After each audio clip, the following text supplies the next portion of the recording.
tots oients d'Onavilles. Avui és 15 de setembre i l'Anna Pastor fa molts dies que no treballa a Televisió Espanyola. Jo també vull que m'acomiadin de la ràdio i em contracti la CNN.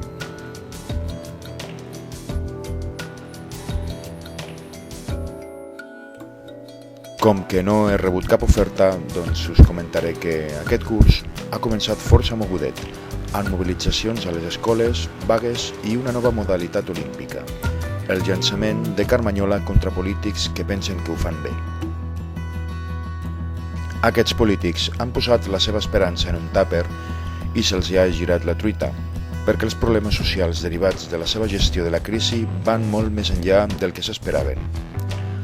Avui, 15 de setembre, hi ha un programa d'actes que els del Partit Popular i els seus seguidors s'hauran d'empassar. Ja veurem com va la cosa, però hi comença a haver gent molt empipada perquè ha perdut la feina, o el pis, o l'ajuda per cuidar d'un familiar malalt, o la beca del menjador. Els nostres grans polítics, els d'allà i els d'aquí, aquests que s'esforcen tant per només 3.000 euros al mes, es pensen que als ciutadans encara els queda una mica més per retallar. I sembla que no veuen la realitat en perspectiva.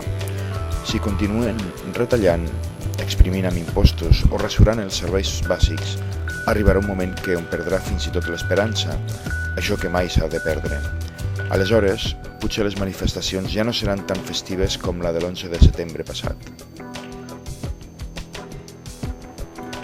Per cert, ara que l'esmento, aquell dia, 11 de setembre, poca cosa es va dir dels atemptats, aquells de Nova York, i menys encara es va parlar d'allò que va passar a l'any 73, quan un malparit al servei de la indústria yanqui va posar fi a la democràcia xilena i el president Allende va morir durant l'atac. Va, qui se'n recorda d'això, amb la que està caient? Ja, el que passa és que ens oblidem aviat de tot el que és important. Ens anava bé i visca el capitalisme consumista. I ara què? Però ves per on hi ha gent que s'organitza per aturar desnonaments. Emergeixen xarxes de cooperació social i avui hi haurà un bon marró a la capital del PP.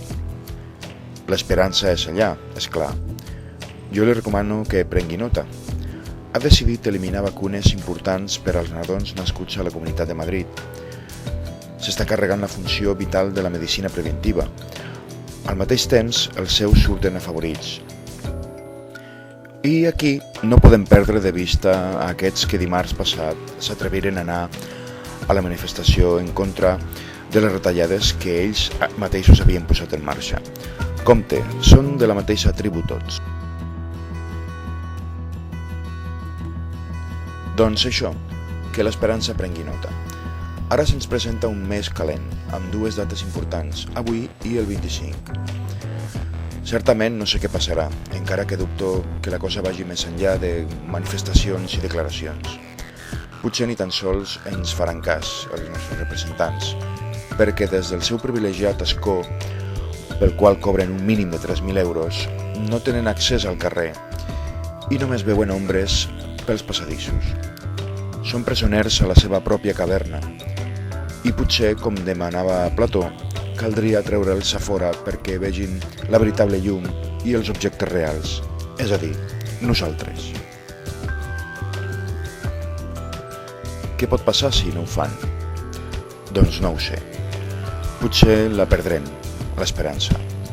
I quan ja no ens quedi ni un tàper, començarem a llançar pedres. Bon dia i bona sort.